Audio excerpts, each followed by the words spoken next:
Okay, real talk. Have you ever had a moment where you stopped and asked yourself, who's actually in charge here? Is it me or is it my impulses? My desires calling all the shots? Let's talk about desire. It's not some foreign monster, it's a core part of being human. God built it into our operating system. It's the signal that tells us to eat when we're hungry. It's the beautiful drive that leads to marriage and building a family. It's literally essential for life. But here's the plot twist. This powerful force has a default setting. It has no direction. And when desire jumps into the driver's seat without a map, it doesn't take you to freedom. It drives you straight off a cliff, stealing your dignity and freedom along the way. 1. The purpose. Why do we even have this? Let's get this straight. Desire itself isn't evil. Think of it as raw power, like electricity. Channel it right, and it lights up a city. Let it run wild, and it causes chaos. It's a tool, a weapon. It can build a life or burn it down. The difference between a fulfilling life and a chaotic one isn't the presence of desire, but who's holding the reins. You or it. 2. The process. How it hijacks your brain. No one wakes up and decides to become a slave to their desires. It's a slow fade. It starts micro. A single glance you hold for too long. A suggestive image that pops up. A song with lyrics that feed a certain mindset. You think, it's just a click. It's harmless, but that's the trap. Repetition is the key. That tiny spark fed over and over becomes a habit. The habit deepens its groove into a full-blown addiction. Before you know it, you're that guy scrolling endlessly on his phone at 2 a.m., falling down a rabbit hole of content that leaves you feeling empty, guilty, and weak.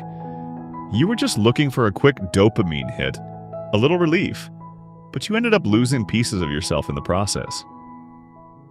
3. The entry points. How it gets in. Desire is a hacker, and it finds the vulnerabilities in your system. Its main entry points? The eyes. The first arrow.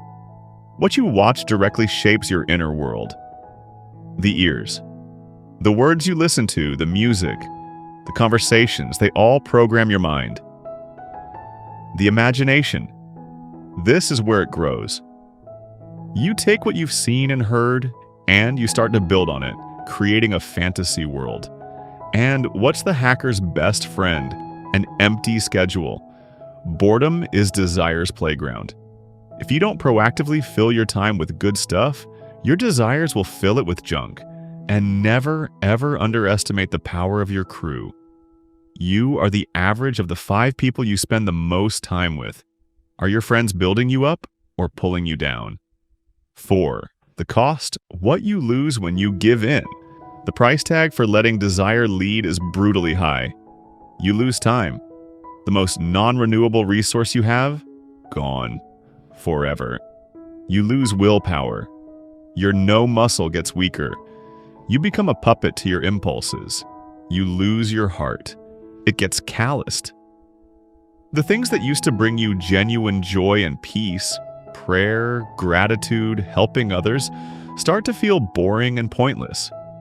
You end up feeling a deep internal shame. Like you're not the master of your own life, but a slave being dragged around by your cravings. 5. The escape plan. How to take back control. Here's the good news. Liberation is 100% possible. It starts now. Guard your gates. Be ruthless about what you let your eyes see and your ears hear. You are the bouncer for your own mind. Declare war on idleness. Get busy with purpose. Work out, learn a skill, read a book, volunteer. A busy, focused mind is a fortress. Upgrade your circle. Surround yourself with people who remind you of your goals, not your temptations. Find friends who inspire you to be better. Train your discipline. Your willpower is a muscle. You have to exercise it to make it stronger. Start small.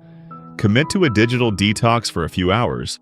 Wake up 30 minutes earlier to work out, or say no to that extra thing you know you don't need. Every small win strengthens your self-control. Fill the void.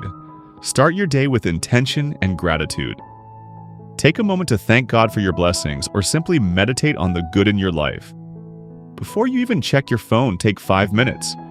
Meditate, journal 3 things you're grateful for, or just plan your day with purpose. A mind focused on positive growth has less room for distraction. Never forget this final thought. Your desire is not an enemy to be destroyed. It's a wild horse.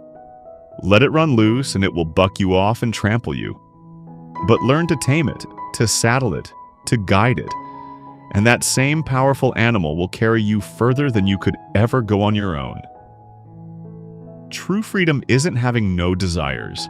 It's having the power to say not right now to a desire that doesn't serve you.